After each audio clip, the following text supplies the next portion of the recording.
Good afternoon, I'm Tim Baez. An Albuquerque couple who claimed they had a grand plan for a huge development in New Mexico is now facing a very long time behind bars. They're now charged with 57 counts, accused of stealing $500,000. Ruby Handler Jacobs and her husband Michael Jacobs are the owners and operators of Rio Grande Studios. He is a well-known New Mexico-based film director.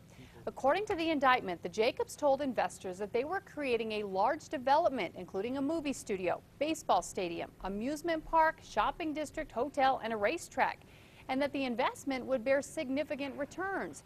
Well, authorities say investors gave anywhere from $500 to $100,000 for a grand total of $500,000. But instead of creating what they promised with the money, authorities say the Jacobs used the money to pay bills for Rio Grande Studios, which was in default for many of its debts. The studio even had lawsuits against it for non-payment of debt. Some investors did press the Jacobs for answers about where their money went and the status of the promised project.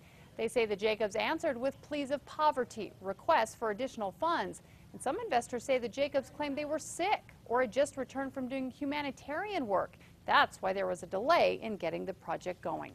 The Jacobs are charged with 40 counts of selling unregistered securities, 16 counts of fraudulent sale of securities, and conspiracy. Authorities say they've identified 16 victims so far. If convicted of all counts, they're looking at 169 years in prison.